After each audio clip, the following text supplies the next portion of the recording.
زارا اس کی اچھی دوستی ہو چکی تھی۔ زارا کی ٹائمنگ اس سے الگ تھی، وہ اس کے یونی جانے کے بعد جاتی تھی اور شام میں واپس آتی تھی۔ ہر ویکینڈ پہ وہ اپنے گھر جاتی تھی، جس پہ افریشم نے اس کے گھر کا پوچھا تھا۔ میرا گھر اسلام آباد میں ہی ہے، یہاں سے قریب 1 گھنٹے کا مسافت ہے۔ تو تم ہاسٹل کیوں رہتی ہو؟ افریشم اس کی بات پر حیران ہوئی تھی۔ افریشم کے سوال پہ اس نے گہرا سانس لیا۔ ایکچولی میری ماما کی ڈیتھ ہو چکی ہے، بابا نے دوسری شادی کر لی ہے۔ میری سوتیلی ماما کے ساتھ میری کچھ زیادہ نہیں بنتی، تبھی میں ہاسٹل میں رہتی ہوں، لیکن اپنا گھر میں نہیں چھوڑ سکتی، ویکینڈ پہ چلی جاتی ہوں اسی لیے۔ اوہ، سن کر افسوس ہوا۔ افریشم نے اپنی ازلی ہمدردی سے کہا تھا۔ اٹس اوکے، میں ٹھیک ہوں، مجھے عادت ہے۔ زارا نے کندھے اچکائے تھے۔ افریشم سر ہلاتے اسائنمنٹ کی طرف متوجہ ہو گئی۔ وہ بیڈ پہ بیٹھی اپنے سامنے کتابیں بکھرائے پریکٹیکل نوٹ بک تیار کر رہی تھی۔ کل اس کا آخری پریکٹیکل تھا۔ اللہ اللہ کر کے امتحان بالآخر ختم ہو رہے تھے۔ افریشم کی موجودگی میں اسے بہت سہولت مل جاتی تھی، مگر اب جب کہ وہ نہیں تھی تو اپنی مدد آپ کے متصادق ہی دھڑا دھڑ کام ختم کر رہی تھی۔ وہ لکھنے میں غرق تھی جب اس کا موبائل بجا۔ غیر شناسا نمبر دیکھ کر اس نے بھویں اچکائیں، پھر یس کا آپشن پریس کرتے موبائل کان سے ساتھ لگا لیا۔ اس کے کچھ بولنے سے پہلے ہی دائم کی چہکتی ہوئی آواز سنائی دی۔ ہیلو شاہجہان کی چائنا کاپی، کیسی ہو؟ میرال نے حیرت سے موبائل کو دیکھا۔ ممتاز 2.0، میرا نمبر تمہارے پاس کہاں سے آیا؟ کڑے تیوروں سے وہ بولی تھی۔ تم بڑا ملکہ الزبیتھ کی صاحبزادی ہو نا، جس کا نمبر ملنا ممکن نہ ہو۔ اب وہ یہ نہیں بتا سکتا تھا کہ اس نے اس کی موم کے فون سے نمبر لیا تھا، نہیں بلکہ چوری کیا ہے۔ کام بولو، اس کی بات پہ اس نے منہ بنایا تھا۔ ہائے، اب سب کام تمہیں سے تو ہیں۔ شرارتی مسکراہٹ لیے وہ دلکشی سے بولا تھا۔ میرال پین نوٹ بک پر رکھتی مکمل فون کی جانب متوجہ ہوئی۔ تمہاری طبیعت ٹھیک ہے؟ پاگل واگل تو نہیں ہو گئے؟ دائم کا اس کی بات پہ ہلکا سا کہا گونجا تھا۔ مجھے بھی لگ رہا ہے۔ گہری سانس کھینچتا وہ گویا ہلکا سے بولا۔ کسی سائیکیٹرسٹ کو دکھاؤ۔ وہی تو کر رہا ہوں۔ پھر سے اسی لہجے میں ڈوبی اس کی آواز آئی تھی۔ میرال نے کچھ بھی کہے بغیر فون بند کر دیا۔ اس کی باتوں کو، اس کی نظروں کو وہ خوب سمجھتی تھی، اس کی باتوں کے پیچھے چھپے مفہوم کو بھی وہ سمجھتی تھی، مگر نظر انداز کرتی تھی۔ آج تو جیسے وہ سب بول دینے کا ارادہ رکھے ہوئے تھا۔ سر جھٹکتی وہ دوبارہ اپنے کام میں مصروف ہو گئی تھی۔ دوسری طرف دائم فون سینے سے لگائے دلکشی سے مسکرا دیا۔ ارتضیٰ کی انتھک محنت سے بالآخر اسے کامیابی حاصل ہوئی تھی۔ وقار احمد کا قاتل جیل کی سلاخوں کے پیچھے جا چکا تھا۔ اس کیس میں مالوس بڑی شخصیات کے ڈر سے گاؤں کے لوگ بھی منہ پہ کفل لگا چکے تھے۔ ارتضیٰ کے بارہا ان کو مکمل تحفظ کا یقین دلوانے کے باوجود انہوں نے اپنی خاموشی نہ توڑی تھی۔ گاؤں کے لوگوں کی طرف سے تعاون نہ دیکھ کر اس کا ساتھ میڈیا کو مالوس کیا تھا۔ جو سیاسی شخصیتوں پہلے قاتل کے ساتھ تھیں، اب اپنی عزت بچانے کی خاطر پولیس کا ساتھ دے رہے تھے اور میڈیا پہ قاتل کو سزا دلوانے کا دعویٰ کر رہی تھی۔ یہ سب دیکھ عوام کا بھی حوصلہ افزائی ہوئی۔ انہوں نے بھی آگے بڑھتے قاتل کے خلاف گواہی دیتے خوب احتجاج کیا تھا۔ قاتل کو سلاخوں کے پیچھے پہنچا کر ارتضیٰ نے سکون کا سانس خارج کیا تھا۔ پچھلے 2 مہینے سے وہ یہاں پھنسا ہوا تھا۔ حیدر صاحب نے میڈیا پہ اس کی کامیابی دیکھتے اس کو مبارکباد دی تھی اور ساتھ ہی جلد واپس آنے کا انیدیہ سنایا، جو یقیناً عائشہ کی طرف سے تھا۔ میرال کو فون کر کے تنگ کرنا، اس کو چھیڑنا، ہنسانا دائم کے روٹین میں شامل ہو چکا تھا۔ دن میں 1 مرتبہ وہ اپنے فرائض پہ ضرور پورا کرتا تھا، اور میرال اس کو تنگ کرنا، اس کو شاہجہان کی چائنا کاپی کہہ کر چڑھانا، اپنی کوئی یونی کی بات سنا کر ہنسانا اب اچھا لگنے لگا تھا۔ کسی دن اگر وہ مصروفیت کے باعث فون نہ کر سکے تو نامحسوس انداز میں وہ اس کا انتظار کرتی تھی۔ وہ اسے اپنا عادی بنا رہا تھا، وہ اسے برا بھی نہیں لگ رہا تھا۔ اس نے اپنی زندگی میں جتنے مرد دیکھے تھے، دائم ان سب سے مختلف تھا۔ ہسمکھ، شرارتی سا، اپنی باتوں سے دوسروں کے چہروں پر مسکراہٹ بکھیرنے والا، وہ اس کا خراب موڈ چٹکیوں میں ٹھیک کر دیتا تھا۔ ایک اور بات جسے اس نے دائم کے مضبوط پہلو میں رکھا تھا، وہ کبھی حد سے نہیں بڑھا تھا، کبھی کوئی غیر اخلاقی بات نہیں کرتا تھا، اس کی عزت کرتا تھا، اور جہاں عزت ہو وہاں محبت بھی ہو ہی جاتی ہے۔ ارتضیٰ واپس آ چکا تھا۔ افریشم کو عائشہ نے اس کے کیس کی کامیابی اور اس کی واپسی کا بتایا تھا۔ اس کی کامیابی پر اسے بے حد خوشی ہوئی تھی۔ پہلے سیمسٹر کے فائنل میں صرف 1 مہینہ باقی تھا۔ امتحان سے پہلے وہ 1 مرتبہ گھر جانا چاہتی تھی، اس کے بعد مصروفیت بڑھنے کے امکانات تھے۔ امتحان کی وجہ سے اب کلاسز کم ہی ہوتی تھیں، زیادہ تر اسٹوڈنٹس لائبریری میں پائے جاتے یا گھروں میں رہ کر تیاری کرتے تھے۔ آج وہ بھی یونی سے جلدی واپس آ گئی تھی، وجہ کلاسز نہ ہونا تھا، اور کچھ اس کے سر میں درد بھی تھا۔ ہاسٹل میں داخل ہوتے چوکیدار کو سلام کرتے وہ بڑے سے لان کو پار کرتی اپنے کمرے کی جانب آئی۔ کمرے کا دروازہ ہلکا سا وا تھا، مطلب زارا ابھی انسٹیٹیوٹ نہیں گئی تھی۔ دروازے کے ہینڈل پہ ہاتھ رکھتے وہ دفتر رکی تھی۔ تھوڑا سا سر آگے کی طرف کرتے اس نے کان کو ذرا آگے بالکل قریب کیا تھا، جس سے اندر سے آنے والی آوازیں مزید صاف ہوئی تھیں، اور وہ جو کچھ اس نے سنا تھا اسے لگ رہا تھا وہ ابھی گر جائے گی۔ اس کی ٹانگیں جواب دے رہی تھیں، ہینڈل پر بڑا ہاتھ پہلو میں گر چکا تھا، دھڑکنیں اس کی تیز تھیں، گویا دل ابھی باہر آ جائے گا۔ سردی کے موسم میں بھی اسے ٹھنڈے پسینے آ رہے تھے۔ کوئی بھی آہٹ پیدا کیے بغیر وہ باہر کو لپکی تھی، آنکھیں بار بار دھندلائے جا رہی تھیں، جن کو زور سے رگڑتے اس نے خود کو رونے سے باز رکھا تھا۔ ہاسٹل کے پیچھے حصے میں بنے لان میں آتے وہ ہاسٹل کی عمارات کی پچھلی دیوار کے ساتھ ٹیک لگائے گہری گہری سانسیں بھرنے لگی۔ کب سے رکے آنسو روانی سے بہہ رہے تھے، اسے ڈر لگ رہا تھا، ہر چیز سے خوف محسوس ہو رہا تھا۔ وہ کس کو مدد کے لیے پکارے؟ وارڈن کے آفس جاتے، اگر اس نے دیکھ لیا تو؟ یہ سوچ آتے ہی وہ بھی رو دی تھی، وہ اور بھی رو دی تھی۔ دفتر نے ایک سوچ آتے اس نے اپنا بیگ سے موبائل نکالا، کانٹیکٹ لسٹ میں جاتے اسے خود پہ بے تحاشا غصہ آیا تھا۔ اس کے پاس ارتضیٰ کا نمبر نہیں تھا، آج سے پہلے اس نے کبھی اس بات کو محسوس ہی نہیں کیا تھا، اس کے پاس اس کے اپنے شوہر کا نمبر نہیں تھا۔ اپنی بے بسی پر اس کا دل چاہا تھا وہ ڈھارے مار کر روئے۔ اپنے آنسو صاف کرتے اس نے میرال کا نمبر ملایا، جو 2-3 بیل کے بعد اٹھا لیا گیا تھا۔ میرال، ارتضیٰ کا نمبر سینڈ کرو فوراً۔ سلام دعا کے بعد وہ چھوٹتے ہی بولی تھی۔ دوسری جانب اس کی آواز سنتی میرال کو حیرت ہوئی تھی۔ آپ ٹھیک ہیں؟ آپ اتنا گھبرائی سی کیوں لگ رہی ہیں؟ اس کی تشویش سے پوچھنے پر افریشم کے گلے سے آنسو کا پھندا سا اٹکا تھا۔ میں ٹھیک ہوں، تم پلیز نمبر سینڈ کرو۔ بامشکل بولتے اس نے میرال کے مزید سوالوں سے بچنے کے لیے فون کاٹ دیا۔ کھڑے کھڑے اس کی ٹانگیں چل ہو رہی تھیں، سر درد اب شدت اختیار کر گیا تھا۔ بار بار وہ خوف سے اپنے آگے پیچھے دیکھ رہی تھی۔ موبائل پہ بیپ پر اس نے فوراً میرال کی طرف سے میسج کھولا۔ گہری سانس بھرتے اس نے خود کو کمپوز کرنے کی کوشش کی اور نمبر ملا دیا۔ وہ فون نہیں اٹھا رہا تھا۔ افریشم بے بسی سے پھر رو رہی تھی۔ قریباً آخری بیل پر اس نے فون اٹھایا تھا۔ Yes, S P Irtaza Haider speaking. فون سے اس کی مصروفیت سے سنجیدہ آواز ابھری۔ وہ خود کو رونے سے باز کیے ہوئے تھی، اس کی آواز سنتے بری طرح رو دی۔ ارتضیٰ ایک دم ٹھٹکا تھا۔ کون ہیں آپ؟ کیا کسی مدد کی ضرورت ہے آپ کو؟ تشویش سے اس سے پوچھا، جو کوئی بھی بات کیے بغیر بس روئے جا رہی تھی۔ پلیز ریلیکس ہو جائیں اور مجھے بتائیں کیا مسئلہ ہے؟ اس کی بات سنتے افریشم نے خود پہ قابو پاتے اسے آنکھوں سے آنسو رگڑے تھے۔ ارتضیٰ، میں افریشم، لڑکھڑاتی آواز میں بولتی وہ اسے چونکنے پر مجبور کر گئی تھی۔ وہ جو اپنے آفس میں کرسی پر براجمان تھا اس کی آواز پر فوراً کھڑا ہوا تھا۔ افریشم، تم کیا ہوا تمہیں؟ تم رو کیوں رہی ہو؟ لہجے میں بے حد پریشانی لیے تھا۔ مجھے لے جائیں ارتضیٰ، مجھے ڈر لگ رہا ہے۔ اس کی روتی ہوئی آواز پہ ارتضیٰ کو یوں محسوس ہوا جیسے کسی نے اس کا دل مٹھی میں جکڑ لیا ہو۔ کہاں ہو تم اس وقت؟ ٹیبل سے اپنی چابیاں اٹھا کر وہ تیزی سے اپنے آفس سے نکلا تھا۔ ہاسٹل میں ہوں۔ گاڑی کا دروازہ کھول کر اس نے سیٹ سنبھالی، چابی انگیشن میں گھماتے اس نے جھٹکے سے گاڑی اس کے ہاسٹل کی جانب ڈال دی۔ کال ابھی تک چل رہی تھی اور وہ ہنوز روئے جا رہی تھی۔ ارتضیٰ کا دل کسی انجانے خوف سے دھڑک رہا تھا۔ کوئی بھی بات کیے بغیر وہ اسے روتا ہوا سنتے رش ڈرائیونگ کر رہا تھا۔ قریباً آدھے گھنٹے کا سفر وہ 20 منٹ میں طے کر چکا تھا۔ افریشم، تم کہاں ہو؟ میں تمہیں لینے آ رہا ہوں۔ گاڑی سے اترتا وہ ہاسٹل کے گیٹ کی جانب لپکا۔ نہیں، میں خود آ رہی ہوں۔ کال کاٹتے اپنے آگے پیچھے دیکھا، بھاگنے کے سے انداز میں وہ باہر گیٹ کی جانب گئی۔ گیٹ سے باہر نکلتے ہی وہ سامنے اس کا منتظر کھڑا تھا۔ افریشم کو دیکھتا وہ تیزی سے اس کی طرف بڑھا، روئی لال آنکھیں جو ابھی بھی آنسوؤں سے بھری تھیں، سرخ چہرہ شدت سے رونے کے باعث تھمتھما رہا تھا۔ اس کی حالت دیکھتے ارتضیٰ کا دل چاہا کہ وہ اس جگہ کو آگ لگا دے جس نے اس کی اس قدر رلایا تھا۔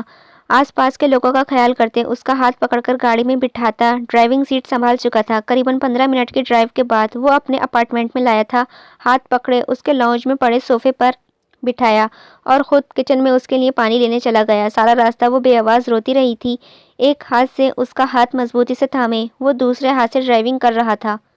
اس کے پاس میٹھے بیٹھتے پانی کا گلاس اس کے لبوں سے لگایا، تھوڑا سا پانی پیتے ہی افریشم نے ہاتھ بڑھاتے گلاس پیچھے کر دیا۔ گلاس ٹیبل پر رکھتے وہ اس کی طرف موڑا تھا۔ افریشم، اب بتاؤ مجھے کیا ہوا تھا؟ کسی نے کچھ کہا تھا تمہیں؟ فکر مندی سے وہ اس کا ستے ہوئے چہرے کو دیکھ رہا تھا۔ اس کے پوچھنے پر افریشم کے آنسو پھر سے بہہ نکلے۔ افریشم، میری جان ریلیکس، پلیز مجھے بتاؤ ہاسٹل کا یا یونی میں کیا ہوا تھا؟ کسی نے بدتمیزی کی تمہارے ساتھ؟ نرمی سے اس کے آنسو صاف کرتا وہ حد درجہ فکر مند دکھائی دے رہا تھا۔ افریشم نے خود کو کمپوز کرتے اس کی طرف دیکھا جس پہ ارتضیٰ نے سر ہلاتے اسے بولنے کا اشارہ کیا۔ دروازے کے ہینڈل پہ ہاتھ رکھتی وہ کسی لڑکے کی آواز پر چوکی تھی۔ وہ جو کوئی بھی تھا زارا کے ساتھ اندر کمرے میں موجود تھا۔ ان کی باتوں پہ ہلکی ہلکی آوازیں آ رہی تھیں۔ کان دروازے کے ساتھ لگاتے اس نے ان کی باتیں سننے کی کوشش کی۔ کیا مسئلہ ہے دل نشین بائی کو؟ ایک دفعہ بولا جو ہے کام ہو جائے گا تو پھر کیوں بار بار تجھے میرے پاس لگا دیتی ہیں؟ نخست سے اپنے ساتھ موجود لڑکے سے بولی تھی۔ سیٹ بار بار فون کر رہا ہے، وقت نہیں دے رہا ہے وہ اب۔ دل نشین بائی تجھ پہ غصہ ہے بہت۔ جو پچھلی دفعہ تو لڑکی لائی تھی اس کو تو ہوش ہی نہیں آتا۔ وہ لڑکھڑا کر بولا تھا۔ زبردستی کے کاموں میں یہی کچھ ہوگا نا۔ اب وہ بائی کے حکم پہ بسم اللہ تو نہیں پڑے گی؟ پھر زارا توقف سے بولی۔ اس دفعہ بہت کمال کی مچھلی ہاتھ لگی ہے، بالکل اس بڈھے سیٹ کی پسند کے مطابق۔ میری روم میٹ ہے، ہزارہ سے پڑھنے آئی ہے۔ جب تک اس کے گھر والوں کو اس کی گمشدگی کا پتہ چلے گا تب تک وہ کہاں کی کہاں پہنچ چکی ہوگی۔ استہزائیہ لہجے میں اس نے ہلکا سا کہا لگایا تھا۔ وہ زارا کو زرنگار تو کمال کی بندی ہے، کیسے پھانس لیتی ہے سب کو اپنے جھانسے میں۔ تبھی دل نشین بائی نے یہ کام تجھے سونپ رکھا ہے۔ خوش آمدی انداز میں وہ لڑکا بولا تھا۔ کل تک مجھے امید ہے کام مکمل ہو جائے گا، لیکن اگر دیر بھی ہوئی تو اب یہاں کا منہ نہ کرے گا۔ تیرا بار بار یہاں آنا مجھے مشکوک بنا رہا ہے۔ وارڈن کو تجھے اپنا بھائی بتایا ہے تبھی وہ کچھ نہیں کہتی۔ سخت لہجے میں اس کو وارن کیا تھا۔ اچھا زرنگار، تو جلدی آنے کی کوشش کریو، تیرے بغیر دل نہیں لگتا وہاں، محفلوں کی تیرے بغیر کوئی چس نہیں آتی۔ زرنگار اس کی بات پہ یہ کڑے تیوروں سے بولی۔ میرے ساتھ زیادہ بکواس کرنے کی ضرورت نہیں ہے، کوئی شوق سے نہیں رہ رہی میں ادھر۔ منہ پہ چاشنی گھول گھول کر مجھے لگ رہا ہے میں ڈائبٹیز کی شکار نہ ہو جاؤں۔ لڑکا اس کی بات پر ہنسا تھا۔ زیادہ دانت مت نکال اور نکلنے کی کر ادھر سے اب۔ وہ لڑکے کو اس کی وقت آنے بھی ہونے والا ہے، اس لڑکی کے آنے کا وقت بھی ہونے والا ہے، بیزاری سے کہتی۔ وہ فون پہ آئی کال کی طرف متوجہ ہو گئی۔ I just can't believe that۔ اتنے عرصے سے جن رپوش لوگوں کی ہمیں تلاش تھی، میری بیوی انہی کے ہاتھوں ٹریپ ہونے جا رہی تھی۔ غم و غصے کی زیادتی اس کی آنکھوں سے لال انگارے بنا رہی تھی۔ اس کی سانس اس کا بس نہیں چل رہا تھا وہ ان سب کو سولی پر لٹکا دے۔ حیدر صاحب گہری سوچ میں مبتلا تھے۔ ارتضیٰ نے ان کو اپارٹمنٹ میں بلا کر ساری حقیقت سے آگاہ کیا تھا۔ افریشم کہاں ہے؟ وہ اندر روم میں ہے، میرال کا فون آیا تھا، وہ اس کے لیے پریشان تھی۔ حیدر صاحب نے اس کی بات پر سر ہلا دیا۔ ڈیڈ، ہم ایسے کیوں بیٹھے ہیں؟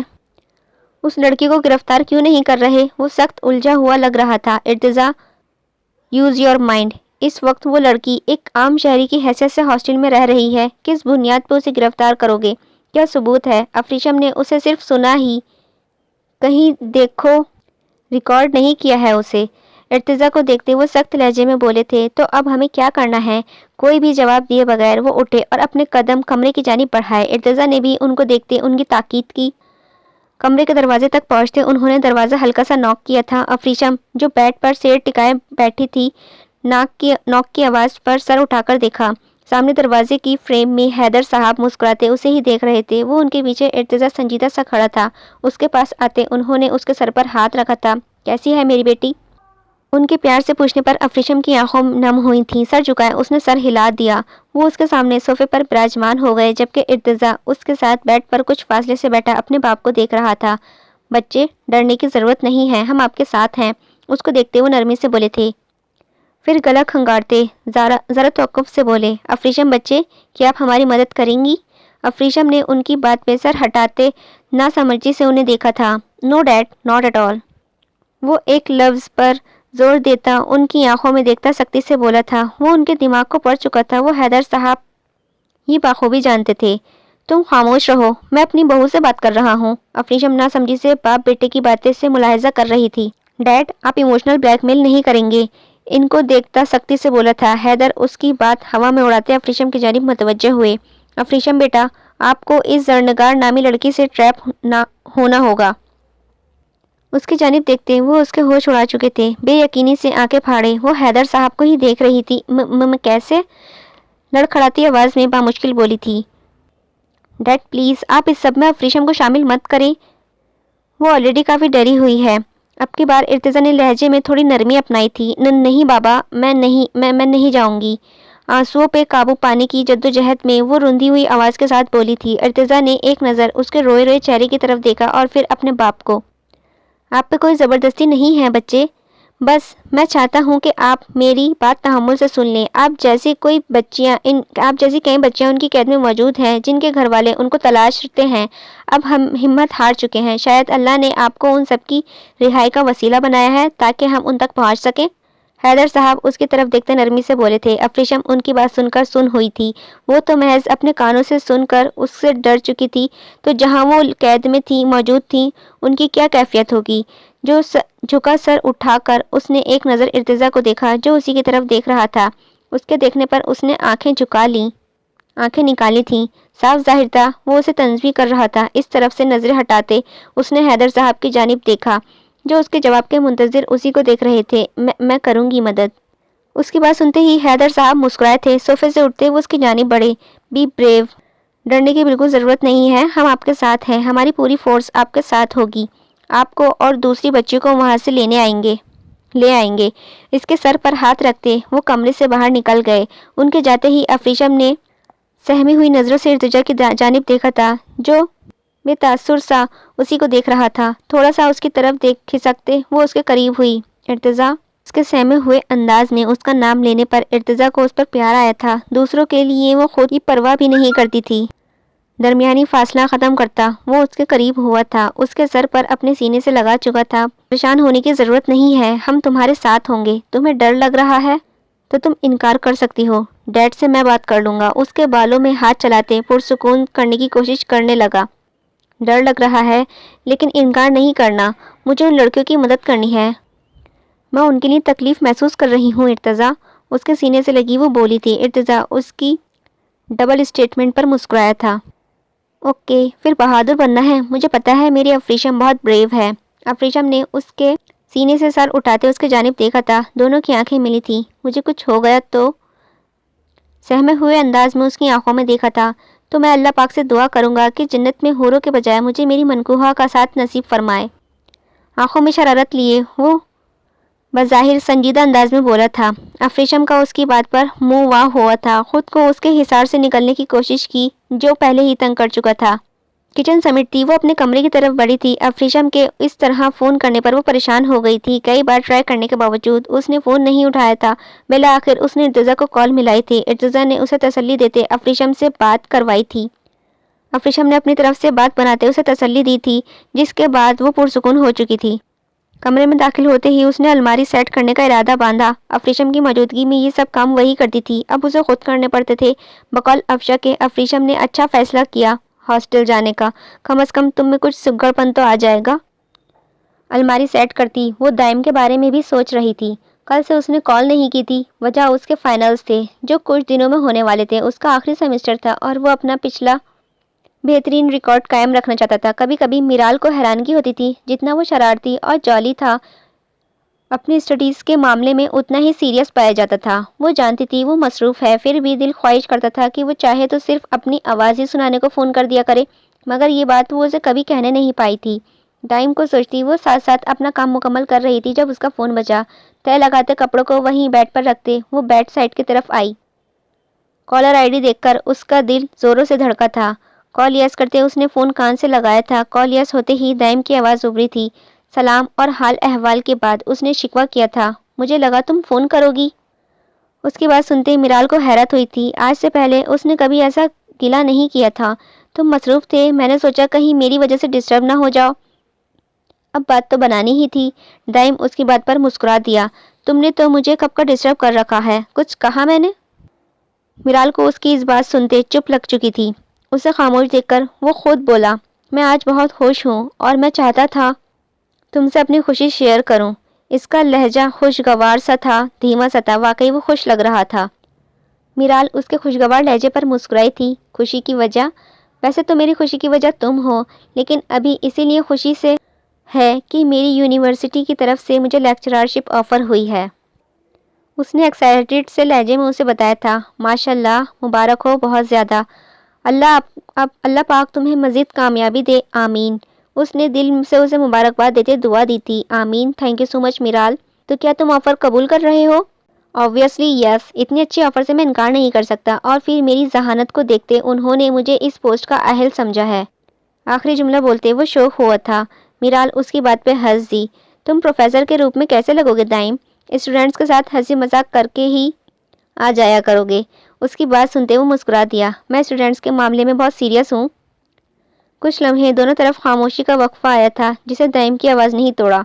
اب جب کہ میں برسر روزگار ہونے جا رہا ہوں تو کیا تم مجھ سے شادی کرو گی؟ اس کی بات سنتے ہی میرال کا ہاتھ اپنے دل کے مقام پر آیا تھا۔ کم از کم اس وقت اس بات کی امید تو ہرگز نہیں کر رہی تھی۔ چند لمحے کی خاموش رہنے کے بعد اس نے خود کو کمپوز کیا تھا۔ پروپوز کرنے کے بھی کچھ اصول ہوتے ہیں مسٹر دائم۔ اتنا سیدھا سادہ پروپوزل؟ شرارتی لہجہ اپنائے بظاہر سنجیدگی سے بولی تھی۔ اس کی بات پہ وہ مسکرایا تھا۔ اب اتنی دور بیٹھے میں کون سے اصول و اضابط پورے کروں یار؟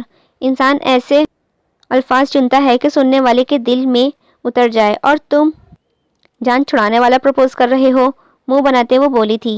میرال، اس کے گھمبریل لہجے میں لیے نام سے میرال کی دھڑکنیں بڑھ چکی تھیں۔ جی، بامشکل آواز نکلی۔ 3+6 اس کا لہجہ سنجیدگی لیے تھا۔ 9 میرال نے ناسمجھی سے بھویں اچکاتے ہوئے جواب دیا۔ Will you be mine? ایک جذبے میں ڈوبی اس کی آواز آئی تھی۔ جیسے اس نے اس کا نام لیا تھا، میرال کو لگا تھا وہ جانے کون سا الفاظ چننے والا ہے۔ اس کے اتنے حسین پروپوزل پر میرال کا کہا بے ساختہ تھا۔ وہ کبھی سنجیدہ نہیں ہو سکتا تھا۔ میں سوچ کر بتاؤں گی، وہ اترائی تھی۔ ٹھیک ہے، میں 10 تک گنتی گنتا ہوں، تم سوچ لو۔ اس کی بات پر میرال کا منہ کھلا تھا۔ اتنا زیادہ وقت؟ زیادہ ہے تو چلو 5 تک گنتا ہوں۔ ایک بار پھر سے میرال کا کہا گونجا تھا۔ دائم اس کی ہنسی سنتے ہی مسکرا دیا۔ میں تمہیں کوئی امید نہیں دلاؤں گی دائم، آخر فیصلہ ماما بابا کا ہوگا۔ اب کی بار سنجیدگی سے اپناتے وہ بولی تھی، اور مجھے امید ہے وہ میرے لیے انکار نہیں کریں گے۔ لہجہ شرارتی تھا۔ میرال پھر سے مسکرا دی، دل میں انشاءاللہ بولا تھا۔ وہ دونوں اس وقت ہاسٹل کے باہر کھڑے تھے۔ ارتضیٰ اسے چھوڑنے آیا تھا۔ اس کا ہاتھ پکڑے اپنے سامنے کھڑا کیے وہ اسے دیکھ رہا تھا، جو سر جھکائے اداسی سے دکھی ہو رہی تھی۔ آخری دفعہ سوچ لو افریشم، کسی بھی سٹریس کے بغیر میں سنبھال لوں گا سب۔ اس کی بات سنتے افریشم نے سر اٹھاتے اس کو آنکھوں میں دیکھا تھا۔ اب ارادہ کر لیا ہے، میں آپ کے اور ان لڑکیوں کی مدد کر کے ہی رہوں گی۔ اسے دیکھتے لہجے میں مکمنہ حد تک مضبوط بنایا تھا، لیکن مجھے ڈر بھی لگ رہا ہے۔ ارتضیٰ اس کی بات سنتا سر جھکائے مسکرا دیا۔ میں تمہارے ساتھ ہوں۔ اس کے ہاتھوں پر دباؤ ڈالتا وہ بولا تھا۔ اس کا ایک ہاتھ آزاد کرتے اپنی پاکٹ میں سے ایک خوبصورت سا بریسلیٹ نکالا تھا، اس کے بائیں ہاتھ میں پہناتے ہوئے ہاتھ اوپر لاتے لبوں سے لگایا۔ افریشم اس کی حرکت پر جھینپی تھی۔ گیٹ کے پاس پہنچنے اس نے مڑ کر اسے دیکھا تھا۔ ارتضیٰ نے اسے دیکھنے پہ مسکراتے ہوئے ہاتھ ہلایا تھا۔ ایک مسکراتی نظریں اس پہ ڈالتی وہ گیٹ پار کر گئی تھی۔ اپنے کمرے کی طرف بڑھتے اس نے اپنے قدم من بھاری لگ رہے تھے۔ دروازے کے پاس پہنچتے ہی اس نے لمبی سانس کھینچی۔ خود کو پرسکون کرتے وہ دروازہ کھولتی کمرے کے اندر داخل ہوئی۔ کمرہ خالی تھا۔ واش روم سے پانی کی آواز نکل رہی تھی۔ واش روم میں موجودگی کا پتہ دے رہی تھی۔ اپنا بیگ ٹیبل پر رکھتی وہ پلٹی تھی جب زرنگار واش روم سے باہر نکلی تھی۔ افریشم کو دیکھتی وہ اس کی طرف بڑھی۔ افریشم، اتنی دیر تک کہاں تھی تم؟ میں تمہارے لیے پریشان ہو رہی تھی۔ لہجے میں پریشانی سموئے وہ مصنوعی فکرمندی سے بولی تھی۔ افریشم کو اس کے انداز پر افسوس ہوا تھا۔ فائنلز کی تیاری کے سلسلے میں مدد کے لیے دوست کے ہاں چلی گئی تھی۔ اپنا بستر درست کرتی افریشم مصروف سے انداز میں بولی تھی۔ او اچھا، تم انفارم کر دیتی مجھے۔ تم اس شہر کو زیادہ جانتی نہیں ہو تو مجھے ٹینشن ہو رہی تھی۔ افریشم اس کی بات سنتے اس کی جانب موڑی تھی۔ ٹھیک کہہ رہی ہو، میں واقعی اس شہر کو نہیں جانتی، جتاتے ہوئے انداز میں بول کر وہ مسکرائی تھی۔ زرنگار بھی اسے دیکھتی مسکرا دی۔ اپنا بستر درست کرتی وہ اس پر دراز ہو گئی تھی۔ تھوڑی دیر گزری تھی جب اسے زرنگار کی آواز سنائی دی۔ افریشم، کل میرے گھر میں محفل میلاد ہے، کیا تم میرے ساتھ چلو گی؟ اس کی بات سنتے افریشم کا دل زور سے دھڑکا تھا۔ اس کے جھوٹ پہ دل کیا تھا اس کا منہ نوچ لے۔ عورت ہو کر وہ عورت کے معیار سے اس قدر گری ہوئی تھی۔ کچھ دیر خاموش رہنے کے بعد وہ بولی تھی، ٹھیک ہے۔ مختصر سا جواب تھا۔ اب جانے کا فیصلہ کر ہی لیا تھا تو کل ہی کیوں نہیں؟ زرنگار کو اس کا جواب سنتے حیرت ہوئی تھی۔ اسے امید نہیں تھی کہ وہ اتنی جلدی مان جائے گی۔ شیطانی مسکراہٹ ہونٹوں پر سجائے وہ موبائل پہ کسی کو میسج کر کے اطلاع کر رہی تھی۔ صبح فجر کی نماز کے بعد اس نے اللہ پاک سے اپنی اور وہاں قید ہوئی لڑکیوں کی سلامتی کے ساتھ ساتھ ارتضیٰ کی کامیابی کی دعا مانگی تھی۔ قریباً 11 بجے وہ زرنگار کے ساتھ جانے کو نکلی۔ جانے سے پہلے اس نے ارتضیٰ کو میسج کرتے انفارم کیا تھا، جس پہ اس نے اسے حوصلہ دیتے اپنے ساتھ کا یقین دلایا تھا۔ ہاسٹل کے باہر سے ہی انہیں ٹیکسی مل گئی تھی۔ ٹیکسی پر سوار ہوتے اس نے اپنے ساتھ بیٹھی زرنگار کو دیکھا، جو پرسکون اپنے فون کے ساتھ بزی تھی۔ سر جھٹکتے وہ سیدھی ہو کر بیٹھ گئی تھی۔ دل زوروں سے دھڑک رہا تھا۔ گھر والوں کو اس بات کی بھنک بھی نہیں پڑنے دی تھی، ورنہ بابا اسی وقت اسے واپسی کا انادیہ دے دیتے۔ سارا راستہ وہ منہ ہی منہ میں آیت کا ورد کرتی آئی تھی۔ قریباً 1 گھنٹے کے بعد وہ سوسائٹی سے ہٹ کر ایک بنگلے کے سامنے رکی۔ زرنگار نے مسکراتے اس کو اترنے کا کہا۔ دل کو مضبوط کرتے وہ اللہ کا نام لیتی اس کے پیروی میں بنگلے کی جانب بڑھ گئی۔ GPS ٹریکر سوسائٹی سے دور ایک غیر انجان آباد علاقے کی لوکیشن شو کر رہا ہے سر۔ لیپ ٹاپ کے آگے بیٹھا آدمی گردن موڑ کر بولا تھا۔ اس کے پیچھے کھڑا ارتضیٰ، روحان اور نعیم نے ایک دوسرے کی جانب دیکھا تھا۔ نعیم، ایک آخری میٹنگ بلواؤ اور اس کے بعد انشاءاللہ ہم اپنی منزل کی جانب بڑھیں گے۔ نعیم اس کی بات سنتا، سر ہلاتا باہر کی جانب چل دیا۔ ارتضیٰ اور روحان لیپ ٹاپ کے آگے بیٹھے آدمی کی طرف متوجہ ہو گئے جو اب انہیں کچھ بتا رہا تھا۔ بنگلے میں قدم رکھتے وہ ٹھٹکی تھی۔ نیلے پیلے لباس میں ملبوس لڑکیاں یہاں سے وہاں ٹہل رہی تھیں، میک اپ سے اٹے چہرے، مصنوعی زیور پہنے، دوپٹے جیسی شے سے بے نیاز، آزادانہ گھومتی۔ انہیں دیکھ کر ابریشم کو جھرجھری آئی تھی۔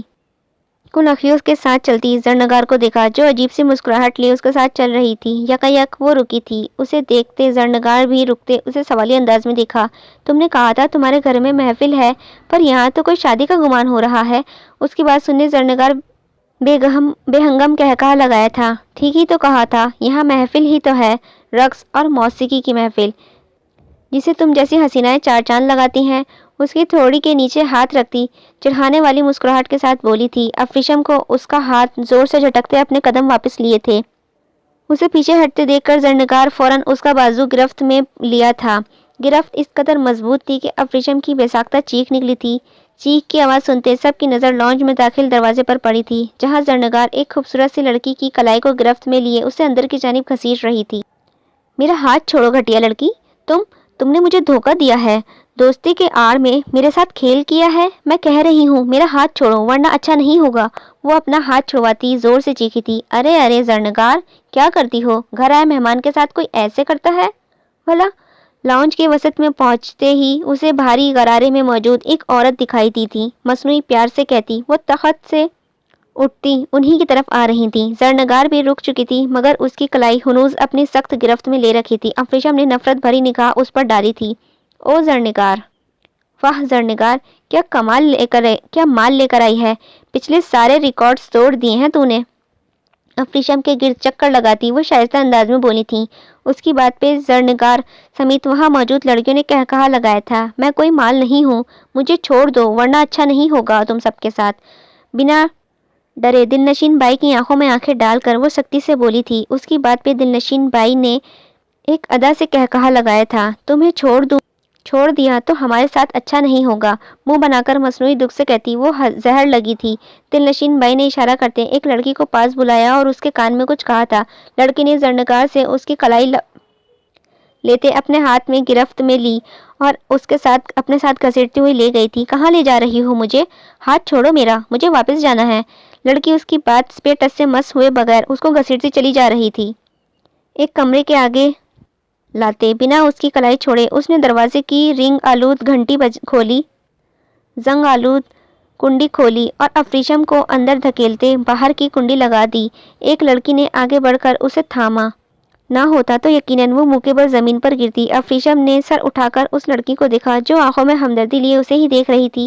ہاتھوں پر زور دیتی سیدھی ہو کر بیٹھی تو اسے بھی وہ لڑکی نظر آئی جن کی تعداد 7 تھی اور لگ بھگ وہ سبھی اسی کی عمر کی تھیں۔ آنکھوں میں ناامیدی چھائی تھی۔ ابریشم کو انہیں دیکھ کر دکھ ہوا تھا۔ جس کمرے میں وہ موجود تھیں وہ ایک بڑا سا اسٹور معلوم ہو رہا تھا۔ بوسیدہ دیواریں، عجیب سا بودار کمرہ، باہر سے بنگلہ جتنا خوبصورت تھا اندر سے اتنا ہی غلیظ اور بدبودار۔ بالآخر ان ناسوروں کے ٹھکانوں کا پتہ چل ہی گیا ہے۔ مجھے یقین ہے آپ سب ہر حالات میں خود کو ثابت کریں گے۔ اللہ پاک آپ سب کی حامی و ناصر ہو، آمین۔ انسپکٹر جنرل حیدر راؤ اپنے سامنے موجود فورس کو دیکھتے پرجوش لہجے میں بولے تھے۔ آج رات کو ہی انہیں ان کے ٹھکانے پر ریڈ ڈالنا تھا۔ وہ اپنے آفس میں بیٹھا کسی گہری سوچ میں تھا جب حیدر صاحب اس کے سامنے پڑی کرسی پر بیٹھے تھے۔ ان کے بیٹھنے پہ ہی چونک کر کھڑے ہوتے اس نے سیلیوٹ مارا۔ حیدر صاحب مسکرا دیے۔ بیٹھ جاؤ ارتضیٰ، فی الحال میں تمہارا باپ ہوں۔ ان کی بات پہ ہلکے سے مسکراتے اس نے دوبارہ اپنی کرسی سنبھال لی۔ کیا بات ہے، پریشان لگ رہے ہو؟ بغیر اس کا چہرہ دیکھتے پوچھ رہے تھے۔ تھنکنگ اباؤٹ افریشم ڈیڈ، پتہ نہیں اس کے ساتھ کیا سلوک کر رہے ہوں گے وہ لوگ۔ فکر اور پریشانی اس کے لہجے سے آیا تھی۔ حیدر راؤ ہولے سے مسکرا دیے۔ مجھے لگا تھا جب میں اسے مدد کا بولوں گا تو وہ انکار کر دے گی، لیکن میں غلط تھا۔ وہ بہت بہادر لڑکی ہے۔ بظاہر نازک سی دکھنے والی اس بچی نے دوسروں کی خاطر خود کو بھی خطرے میں ڈال دیا۔ اللہ پہ بھروسہ رکھو، وہ بالکل ٹھیک واپس آئے گی۔ ان کی بات پہ ارتضیٰ نے بے ساختہ انشاءاللہ بولا تھا۔ اسے کمرے میں بیٹھے 3 گھنٹے ہو چکے تھے۔ بیٹھے بیٹھے کمر میں شدید درد اٹھ رہا تھا۔ اس کے بعد کسی نے ادھر کا رخ نہیں کیا تھا۔ دوسری لڑکیاں سوتی جاگتی کیفیت میں تھیں۔ افریشم نے ابھی تک کسی سے کوئی بات نہ کی تھی اور نہ ہی کسی نے اسے بلانے کی کوشش کی تھی۔ اب بس وہ ارتضیٰ کے آنے کا انتظار کر رہی تھی۔ ارتضیٰ کی سوچ آتے ہی اس کی آنکھوں میں نمی آئی تھی۔ وہ اپنے تخت پر بیٹھے پان خانے میں مصروف تھی جب نازو بھاگنے سے انداز میں اس کے پاس آئی تھی۔ دلنشین بھائی، دلنشین بھائی، اس کے بلانے پر اس نے بیزاری سے نازو کی طرف دیکھا۔ کون مر گیا ہے نازو؟ کیوں اتنا چلا رہی ہے؟ بھائی باہر ایک بڑی سی گاڑی آئی ہے، کوئی سیٹ معلوم ہو رہا ہے۔ مانی، گارڈ نے اسے بیٹھک میں بٹھایا ہے اور آپ کے انتظار کر رہا ہے۔ دلنشین بائی فوراً سیدھی ہوئی تھی۔ کون سا سیٹ؟ پہلے کبھی نہیں آیا بھائی۔ اس کے بتانے پہ اس نے گہرا سانس کھینچا، گویا شکر ادا کیا تھا۔ غرارہ سنبھالتی اٹھی اور بیٹھک کی جانب بڑھ گئی۔ بیٹھک کے دروازے پر پہنچتے ہی اسے سامنے لگ بھگ 55 سالہ مرد صوفے پر براجمان اپنے فون کے ساتھ مصروف دکھائی دیا۔ کلف لگے سفید سوٹ میں، اسکن چادر رکھے، آنکھوں پر گلاسز لگائے، وہ اپنے حولیے سے ہی سیٹ معلوم ہو رہا تھا۔ اندر داخل ہوتے دلنشین بائی نے مصنوعی کھانستے ہوئے اپنے آمد کی خبر دی اور ایک ادا سے اپنا غرارہ جھٹکتے صوفے پر براجمان ہو گئی۔ سیٹ فون بند کرتا اس کی طرف متوجہ ہوا جو گہرائی سے اس کا جائزہ لے رہی تھی۔ پہلے کبھی نہیں دیکھا، کیا شہر سے نئے آئے ہیں؟ گلے میں پہنی زنجیر کو انگلی میں گھماتے وہ سرتاپا دیکھ رہی تھی۔ تمہارے ٹھکانے کا معلوم ہوا تھا کسی سے؟ اس کا سوال نظر انداز کرتا وہ سنجیدہ بولا۔ ارے ذہن نصیب، ہمارا ٹھکانہ آپ جیسوں کے لیے ہی تو ہے۔ بتائیں کیا مدد کر سکتی ہوں آپ کی؟ ادا سے مسکراتے ہوئے وہ بولی، پارٹی بزنس نوعیت کی ہے، تمہارے ٹھکانے سے لڑکیاں چاہیے، صرف آج رات کے لیے۔ سنجیدگی سے بھرپور لہجے میں اس نے مدعا بیان کیا۔ مل جائیں گی جناب، اور کوئی حکم ہمارے لائق؟ پیسہ تمہاری مرضی کے ہوں گے لیکن ایک شرط پہ۔ اس کی بات پہ اس نے سوالیہ انداز میں سیٹ کو دیکھا تھا۔ ان نمونوں سے مختلف ہونی چاہیے۔ انہوں نے سامنے لانج میں نظر آتی میک اپ کی دکانوں کو دیکھتے ہوئے بولا تھا۔ دلنشین نے اس کی بات پر بلا سا منہ بنایا تھا۔ ارے صاحب، یہاں تو سب ایسے ہی ملیں گی، یہ بازار حسن ہے، یہاں تو سب ایسے ہی چلتا ہے۔ سیٹ اس کی بات پر سنجیدگی سے اسے دیکھتے صوفے سے اٹھ کھڑا ہوا۔ ارے سیٹ کدھر چل دیے؟ جیسا آپ چاہتے ہیں ملے گی، لیکن اس کے پیسے بھی زیادہ لگیں گے۔ میں نے پہلے ہی کہا تھا پیسے تمہاری مرضی کے ہوں گے، ہنوز سنجیدگی سے کہتا وہ دوبارہ صوفے پر براجمان ہو گیا۔ دلنشین سر ہلاتی غرارہ سنبھالتے اٹھ کھڑی ہوئی، ایک نظر سیٹ پر ڈالتی خود جو دوبارہ فون پر مصروف ہو چکا تھا اور باہر کی جانب چل دی۔ باہر آتی وہ لانج میں پڑے صوفے کی طرف بڑھی تھی جہاں زرنگار اور نازو بیٹھی خوشی گپیوں میں مصروف تھی۔ نازو، جس لڑکی کو زرنگار صبح لے کر آئی تھی، اسے پکڑ کے لے آ۔ اس کی بات سنتے نازو سر ہلاتے کمرے کی جانب چل دی جہاں افریشم کو رکھا گیا تھا، جبکہ زرنگار شدید حیرانگی سے صوفے سے اٹھتی اس کے قریب آئی تھی۔ کیوں بلوایا ہے اس کو؟ بھمے سکیڑے وہ اسے ناسمجھی سے دیکھ رہی تھی۔ سیٹ آیا ہے، اندر سے ایک رات کے لیے درکار ہے۔ لاپرواہی سے انداز میں وہ پاندان کھولتی بولی، سٹھیا گئی ہو کیا؟ وہ سیٹ اکبر کے لیے لائی تھی میں، تم اس کو کسی اور کے ساتھ روانہ کر دو۔ زرنگار غصے اور حیرت کی ملی جلی کیفیت میں دھیمی آواز میں چیخی تھی، زیادہ آنکھیں مت دکھا مجھے، بھائی میں ہوں تو نہیں، اور ویسے بھی سیٹ کے آنے میں 2-4 روز باقی ہیں، ابھی بھاری بھرکم دے رہا ہے، موقع گنوانا نہیں چاہیے۔ غصے سے اسے ڈپٹتی آخر میں اس کا لہجہ شیطانی ہوا تھا۔ تو میں چلی جاتی ہوں، اسے بھیجنا ضروری ہے کیا؟ لارڈ صاحب نے شرط رکھی ہے کہ تجھ جیسے نمونے نہیں چاہیے اسے، اور جتنا پیسہ وہ دے رہا ہے نا، اس لڑکی کے علاوہ کوئی بھی پورا نہیں کرتا اتر سکتا اس کی پسند پر۔ اس کی بات سنتے ہی زرنگار کو افریشم سخت زہر لگی تھی جس زرنگار کے لوگ چاہ کرتے تھے۔ افریشم کی خوبصورتی نے اس کو بھی مات دے دی تھی۔ سر جھٹکتے وہ صوفے پر بیٹھتے اپنے فون کے ساتھ مصروف ہو گئی۔ دیوار کے ساتھ ٹیک لگائے وہ ہلکی غنودگی کی حالت میں تھی جب کنڈی کھلنے کی آواز آئی۔ آواز پہ اس کی آنکھ پوری کھلی تھی۔ دل میں ارتضیٰ کے آنے کی امید جاگی تھی۔ باقی لڑکیاں بھی سیدھی ہوتی اب دروازے کو دیکھ رہی تھی۔ کمرے میں داخل ہوتی نازو اس کی طرف آئی، بازو سے پکڑ کر اسے اٹھانے لگی۔ چل اٹھ، تیرا بلاوا آیا ہے، حقارت سے بولتے اس نے زور سے اس کا بازو جھنجھوڑا تھا۔ اس کی بات پر ابریشم کا دل زور سے دھڑکا تھا۔ کہاں لے جا رہی ہو مجھے؟ زمین سے اٹھے بغیر سر اوپر کی جانب اٹھائے وہ اس کی دیکھتی بولی تھی۔ بازو ہنوز اس کی سخت گرفت میں قید تھا۔ پتہ لگ جائے گا جب وہاں پہنچے گی، استاذیہ لہجے میں کہتی۔ اس نے ایک دفعہ پھر اسے بازو سے جھٹکا دیتے کھڑا کیا تھا۔ بازو چھوڑو میرا، میں کہیں نہیں جاؤں گی، بازو چھڑواتے ہوئے چیخی تھی۔ لڑکیاں سہمی ہوئی نظروں سے اسے دیکھ رہی تھیں پر اسے بچانے کی ہمت نہ کی تھی۔ اس کے چیخنے پر نازو نے گھما کے تھپڑ اس کے نازک سے چہرے پر رسید کیا تھا۔ ابریشم کو گویا زمین گھومتی ہوئی محسوس ہوئی تھی۔ آنکھوں کے سامنے اندھیرا چھا گیا۔ تھپڑ اتنا زوردار تھا کہ منہ کے بل زمین پر گری تھی۔ ایک دفعہ پھر سے اسی لڑکی نے آگے ہوتے اسے آرام سے پکڑ کر سیدھا کیا تھا۔ ڈانٹ سے بھی گھبرانے والی ابریشم کو تھپڑ کھاتے گویا چاند تارے ہی نظر آئے تھے۔ آنکھوں سے آنسو تیزی سے رواں ہوئے تھے۔ گال تھپڑ کی وجہ سے سرخ انار بن چکے تھے۔ ابریشم کی حالت دیکھتے اسے دکھ ہوا تھا۔ مت کرو ایسا، خدا کا واسطہ ہے، اس کی حالت ٹھیک نہیں ہے، لڑکی التجائی لہجے میں نازو کی جانب دیکھتی بولی تھی۔ نازو اس کو پرے دھکیلتی ابریشم کا ہاتھ گرفت میں لیتی اسے دوبارہ کھڑا کرتی گھسیٹنے کے انداز میں باہر کی جانب چل دی۔ پیچھے بیٹھی لڑکیوں نے دکھ اور بے بسی سے اس کو جاتے دیکھا تھا۔ لاؤنج سے گزرتے زرنگار کی نظر ان پر پڑی تھی۔ اشارے سے نازو کو روکتی وہ ان کی جانب آئی۔ ابریشم کے سامنے کھڑے ہوتے اس کا تھپڑ سے لال ہوا گال دیکھتے اس نے مصنوعی دکھ سے منہ بناتے گویا اس کے لیے اظہار افسوس کیا تھا۔ ابریشم نے نفرت سے اسے دیکھا تھا۔ زندگی میں کبھی آزاد ہو سکی تو ایک ہی مشورہ دوں گی، کبھی کسی پر اندھا اعتماد مت کرنا۔ تم جیسے لوگوں کو تو یہ دنیا بیچ کر پتیسا کھا لیتی ہے، لیکن تم تو خوب بھاؤ والی ہو بھائی، استاذیہ لہجے میں بولتی۔ وہ ابریشم کو زہر لگی تھی۔ جہنم میں جاؤ تم زرنگار، نفرت آمیز لہجے میں وہ اس کی آنکھوں میں دیکھتی بولی تھی۔ زرنگار قہقہہ لگاتی نازو کو جانے کا اشارہ کرتی اپنے کمرے کی جانب چل دی۔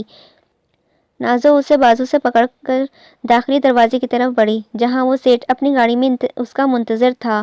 ہر طرف اندھیرا پھیل چکا تھا۔ ارتضیٰ اور اس کی ٹیم نے نامحسوس انداز میں بنگلے سے محاصرہ کر رہا تھا۔ سیکیورٹی زیادہ تھی مگر پولیس کی موجودگی کی خبر سے وہ ان لڑکیوں کو نقصان بھی پہنچا سکتے تھے۔ رات میں رقص کی محفل سجنے کی وجہ سے بنگلے کے اگلے حصے میں خاصی گہما گہمی تھی۔ نواب زادے اور امیر زادے رقص سے لطف اندوز ہونے بنگلے کی جانب آئے تھے۔ یہ جانے بغیر آج شاید ان کے چہروں پر لگی معززین کا نقاب بھی اترنے والا ہے۔ درخت کی اوٹ میں چھپے ارتضیٰ نے اپنے بالکل سامنے دیوار کی اوٹ میں چھپے نعیم کو اشارہ کیا تھا۔ اس کا اشارہ پاتے ہی دونوں اکٹھے باہر نکلتے گارڈز کی جانب آئے تھے اور ان کو سنبھالنے کا موقع دیے بغیر اپنی پسٹل سے ان کے سروں پر مارتے ان کو بے ہوش کر چکے تھے۔ اور پھر پوری ٹیم نے پچھلے دروازے سے داخل ہوتے بنگلے کا دھاوا بولا تھا۔ ہر طرف ہڑبڑی مچ چکی تھی۔ موسیقی کی آوازیں پولیس کو دیکھ کر لڑکیوں کی چیخوں سے دب چکی تھیں۔ دل نشین بائی اور زرنگار جو بڑے آرام سے تخت پر بیٹھی موسیقی سے لطف اندوز ہو رہی تھیں اس اچانک آفتاب پر گھبرا کر کھڑی ہوئی تھیں۔ اب معاملے کو سمجھنے کی کوشش کر رہی تھیں۔ پولیس نے پورے بنگلے کی تلاشی لیتے سب کو لاؤنج میں اکٹھا کیا تھا۔ کل تک جو دوسروں پر ہاتھ اٹھا رہی تھیں آج پولیس کو دیکھتے اپنے ہاتھ اٹھا دری سہمی کھڑی تھیں۔ جو معزز مہمان محفل دیکھنے اور پھر اپنی راتوں کو رنگین کرنے آئے تھے اب منہ چھپاتے بنگلے سے بھاگنے کے چکروں میں تھے۔ مگر واہ نصیب، اگلے حصے میں کھڑی فورس کی وجہ سے وہ اپنی بچی عزت بھی نہ بچا پا رہے تھے۔ جی پی ایس ٹریکر کی مدد سے نعیم اس کے کمرے تک پہنچا جہاں قید لڑکیوں کو آزاد کروا چکا تھا۔ آخر کار ناسوروں کو انجام تک پہنچانے کا وقت آ ہی گیا۔ دل نشین اور زرنگار کے سامنے کھڑا ہوتا ارتضیٰ استاذیہ لہجے میں بولا تھا۔ اس کی بات سنتے ان دونوں کا رنگ فک ہوا تھا۔ سر ہم نے کیا کیا ہے؟ ہم تو بس اپنا کام کرتے ہیں۔ دل نشین ارتضیٰ کے آگے غصے سے لال چہرے کو دیکھتی ڈرتے ڈرتے بول رہی تھی۔ معصوم لڑکیوں کو اغوا کر کے ان کو بیچ کر تم کہتی ہو ہم اپنا کام کیا ہے؟ وہ بولا نہیں گرایا تھا۔ تبھی نعیم لڑکیوں کے ساتھ لاؤنج میں داخل ہوا۔ کل تک جن کی آنکھوں میں نا امیدی چھائی تھی آج ان کی آنکھوں میں اپنے مسیحاؤں کو دیکھتے چمک جاگی تھی۔ ان پہ نظر پڑتے دلنشین اور زرنگار کو گویا زمین ان کے پیروں تلے سے نکلتی محسوس ہوئی تھی۔ ارتضیٰ تیزی سے ان کی طرف بڑھا تھا، جبکہ لیڈی کانسٹیبل دونوں سمیت ان کے ساتھ مالوس ہر ایک کو اب ہتکڑی لگا رہی تھیں۔ ان کے پاس پہنچنے اس کی نظریں بے تابی سے اس کو تلاش کر رہی تھیں، مگر وہ یہاں ہوتی تو اسے دکھائی دیتی نہ۔ افریشم کہاں ہے؟ بے تابی سے ان لڑکیوں کو دیکھتے پوچھا تھا۔ زرنگار نے اسے حیرت سے اسے دیکھا تھا، گویا جاننا چاہ رہی ہو کہ وہ افریشم کو کیسے جانتا ہے۔ کوئی بھی جواب دیے بغیر انہوں نے ناسمجھی سے ایک دوسرے کی جانب دیکھا۔ افریشم جسے آج یہ لوگ لائے تھے، اسے تو شام میں ہی یہ لوگ وہاں سے لے گئے تھے۔ افریشم کو سہارا دینے والی لڑکی نے بتایا تھا۔ دکھ اسی کے لہجے سے آیا تھا۔ ارتضیٰ کو دھڑکن اس کی بات سنتے ہی یکایک بڑھی تھی۔ تیش میں وہ زرنگار اور دلنشین کی طرف آیا تھا، جنہیں لیڈیز کانسٹیبل ہتکڑی لگا رہی تھی۔ میری بیوی کہاں ہے؟ ان کو دیکھتا وہ غصے سے دہاڑا تھا۔ گردن کی نسیں ابھر کر واضح ہو رہی تھیں، جو اس کے تیش کا پتہ دے رہی تھیں۔ زرنگار اس کے دہاڑ پر ڈر کر 2 قدم پیچھے ہوئی تھی، آنکھیں پھاڑے وہ اسے ہی دیکھ رہی تھی۔ افریشم اس کی بیوی تھی، مطلب وہ جو سمجھ رہی تھی کہ اس نے افریشم کو پھنسا لیا ہے، اصل میں خود کو چونا لگ چکا تھا۔ وہ ابھی تحیات والا مجھے نہیں پتا، یہ اس کا بھیجا ہے اسے، دلنشین کی طرف اشارہ کرتی وہ ارتضیٰ کے ڈر سے لڑکھڑاتے ہوئے لہجے میں بولی تھی۔ کہاں بھیجا ہے تم نے اسے گھٹیا عورت؟ دلنشین کے سامنے آتے وہ ایک دفعہ پھر گھرایا تھا۔ جی چاہ رہا تھا اپنے ہاتھوں سے سامنے کھڑی مگر وہ عورت کا مکرو عورت کا وہ گلا دبا دے۔ وہ جی کوئی نیا سیٹ آیا تھا۔ اس کی بات سنتے ہی ارتضیٰ کو لگا تھا وہ سانس نہیں لے پائے گا۔ قدم لڑکھڑائے تھے۔ نعیم اس کی حالت دیکھتا بھاگتا ہوا اس کے پاس آیا تھا۔ کیا ہوا سر، سب ٹھیک ہے؟ جو ناسمجھی سے ارتضیٰ کو کسی لڑکی کے بارے میں پوچھتا دیکھ رہا تھا، اس کی بیوی کہنے پر ساکت ہوا تھا۔ دلنشین کا جواب سنتا اور اپنے سر کے حالات دیکھتا وہ اس کی طرف لپکتا اس سے پوچھ رہا تھا، غلطی ہو گئی نعیم؟ اسے اپنی آواز دور کہیں گہرائیوں سے آتی محسوس ہوئی تھی۔ نعیم نے اسے ناسمجھی سے دیکھا تھا۔ اچانک اس کی آنکھیں چمکی تھیں۔ ٹریکر کی لوکیشن کہاں شو ہو رہی ہے اس وقت؟ بے تابی سے نعیم کو دیکھتے پوچھا تھا۔ نعیم نے فوراً جیب سے اپنا فون نکالتے لوکیشن دیکھی تھی۔ سر لوکیشن تو اسی کمرے کی ہے جہاں سے لڑکیاں برآمد ہوئی تھیں۔ اس کی بات مکمل ہونے سے پہلے ہی وہ اس کمرے کی طرف بھاگا تھا۔ نعیم نے بھی اسی پیروی کی تھی۔ کمرے کے دروازے پر ٹانگ مارتا وہ تیزی سے اندر داخل ہوا تھا۔ ساری طرف نظریں دوڑائیں پر کمرے پر ہنوز خالی ہی تھا۔ سر یہاں کوئی نہیں ہے، میں خود اچھے سے چیکنگ کرنے کے بعد یہاں سے نکلا تھا۔ نعیم اس کا سرخ چہرہ دیکھتا بولا تھا، جو بے تاب نظروں سے ہر کونے میں نظریں دوڑا رہا تھا۔ شاید وہ کہیں سے نکل آئے، مگر وہ تب آتی جب وہ یہاں موجود ہوتی۔ ارتضیٰ اس کی بات پر سر نفی میں ہلاتا گویا اس کی بات پر یقین نہ کرنا چاہتا ہو۔ دفتن اس کی نظر دیوار کے ساتھ پڑے بریسلیٹ پر پڑی تھی، جو آخری ملاقات میں اس نے افریشم کو پہنایا تھا، جس کے ذریعے یہ یہاں تک پہنچنے میں کامیاب ہوئے تھے۔ نازوں سے ہاتھا پائی کے دوران یہ بریسلیٹ افریشم کے ہاتھ سے گرا تھا۔ ارتضیٰ نے سانس کھینچنے کی کوشش کی، مگر شاید آج ہوا میں آکسیجن کی کمی ہو چکی تھی۔ نعیم نے دکھ سے اسے دیکھتے اس کے شانے پہ ہاتھ رکھا تھا۔ وہ جس نے بھی شکست کا نام کبھی نہ سنا تھا، آج ہارا ہوا لگ رہا تھا۔ ڈونٹ وری سر، ہم ان کو ڈھونڈ لیں گے۔ ارتضیٰ اس کی بات پر بے تاثر سر ہلاتا کمرے سے باہر نکل گیا تھا۔ میڈیا بھی جائے وقعدہ پر پہنچ چکی تھی۔ وہ اب رپورٹرز چیخ چیخ کر ایس پی ارتضیٰ اور اس کی ٹیم کی کامیابی کو نشر کر رہے تھے۔ بنگلے میں آئے معززین بھی تفتیش کے لیے حراست میں لے لیے گئے تھے۔ دلنشین بائی، زرنگار اور ان کے ساتھ ساتھ باقی لڑکیوں کو بھی موبائل میں بٹھاتے پولیس اسٹیشن روانہ کر دیا گیا تھا۔ موبائل میں بٹھاتے؟ رہا ہوئی لڑکیوں کو الگ گاڑی میں نعیم کی سربراہی میں اسٹیشن بھیجا تھا، جہاں ان کے گھر والے خبر سنتے ہی پولیس اسٹیشن کی طرف اپنی بیٹیوں کو لینے بھاگے تھے۔ میڈیا نے ارتضیٰ سے بات کرنے کی بھرپور کوشش کی تھی، مگر وہ بنگلے کے پچھلے حصے سے نکلتا اپنی گاڑی میں بیٹھتا سیٹ کی پشت پر سر گرا چکا تھا۔ جن آنسوؤں پر کب کا پہرا باندھا تھا، اب آہستہ سے آنکھوں سے نکلتے کنپٹی کے راستے بالوں میں جذب ہو رہے تھے۔ اپنی غلطی کا اسے شدت سے احساس ہو رہا تھا۔ وہ بار بار کہتی رہی تھی کہ اسے ڈر لگ رہا ہے، مگر اس نے اسے روکا نہیں تھا۔ وہ ان کے مطلب کی نظر ہو چکی تھی۔ جب مزید ضبط نہ رہا تو وہ زور سے اسٹیئرنگ پر ہاتھ مارتے گویا خود پر غصہ نکالنے کی کوشش کی تھی۔ اسے کچھ سوچنا تھا، اپنی بیوی کو واپس لانا تھا، مگر کیسے؟ سوچنے سمجھنے کی حس تو گویا سلب ہو چکی تھی۔ فون کی چنگاڑتی آواز پر وہ چونکا تھا۔